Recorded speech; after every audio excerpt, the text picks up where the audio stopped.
This is The Roman Show. It was really like old school, trying to just show everybody what it should be. And it just takes a really long time to do that. But being the primary songwriter of the band, you know, I would always come in just with a whole song, just like done. And then I would try to just basically get everybody to play the right part. And then later on, you know, I started to get into like Pro Tools and computer stuff and, you know, home studio stuff. And it just made it easier to just kind of lay everything out, at least for the song, and then it's like an evolution. And then like all I would have to do is get the drummer to play the right thing. And then later on after that, I started to get decent enough at programming drums and actually programming beat for beat, not just using loops, but actually drawing in the beats and all the ghost notes and stuff. So that made it that much more, refined of like a demo of like a starting point. So I'm able to just kind of really give what the song is going to be about, like in the 90 percentile, instead of like with just the music, which is, you know, then you have to kind of go and figure out the drums and stuff.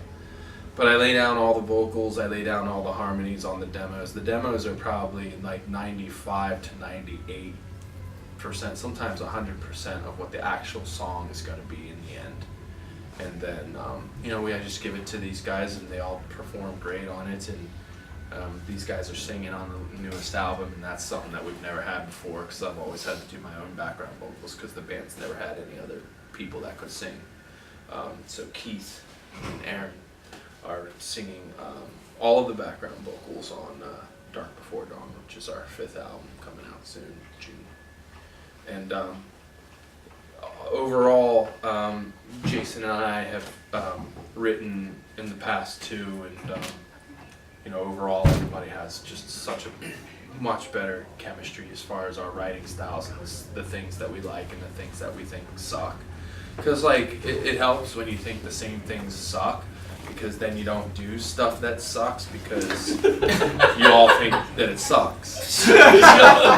So that's definitely helpful. So it really helps. So it doesn't really matter if we have a lot of things in common, as long as we think the same things suck. Well, my style is the only one that counts. Yeah, that's right. Sean's style is the only one that It's the only one that counts. But but Jason and I have written really well in the past on Dear Agony. We wrote some stuff, which is our 4th album, and on Red, his previous band, I wrote like a song with them, so it was pretty good. I mean, it's always been a really organic, like we don't even have to try. It's just like very like-minded. Whereas in the past, I'd kind of have to try to find a way to make it work. Whereas now, I don't even have to try to make it work. It just works. Why Failure? Why did you guys decide to release that single out of all the rest of the singles you have in your album? Well, I think that's a collaborative like effort. Like we give all of the songs to a lot of people, and we just, because as the band, I mean, you're so close to it, you want like an outside opinion on it.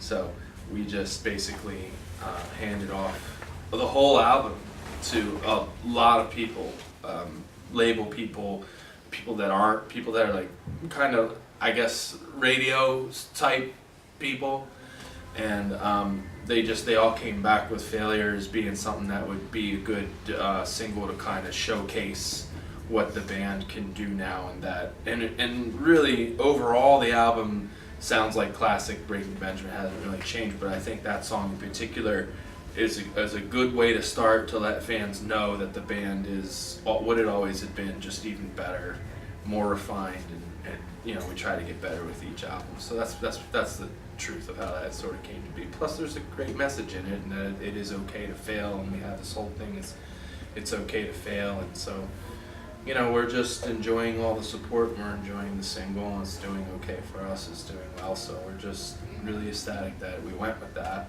and there's plenty more to come. So how have you managed to try to get this group together? I mean, it's been a lot. Is this where we doing if it's both? okay with you. How do you try to get everything together? You've been through a lot, but to get all these guys together and keep Breaking Benjamin together, how has that been a challenge, and how have you rallied up the troops?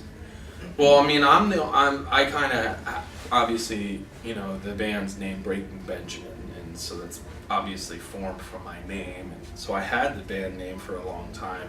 I wrote the music for the band, and I have the band, so it's kind of like always been that. And I've just tried to play with the best people that I could play with, and sometimes it's not the perfect fit, but it works. And sometimes it is the perfect fit and it works, and that's where we're at right now. And, you know, it's just, there was a lot of shady stuff that happened, and I was put in a position that I had to act the way I had to act and just roll over and let people kind of basically steal or make decisions about songs that I wrote, because I wouldn't do that to anybody else. I certainly wouldn't give the okay to do anything with anybody else's song except my own. And so, you know, I was just kind of backed into a corner of really with no choice, and justice prevailed, and I'm able to continue what I started. So if we're gonna do it, let's do it right.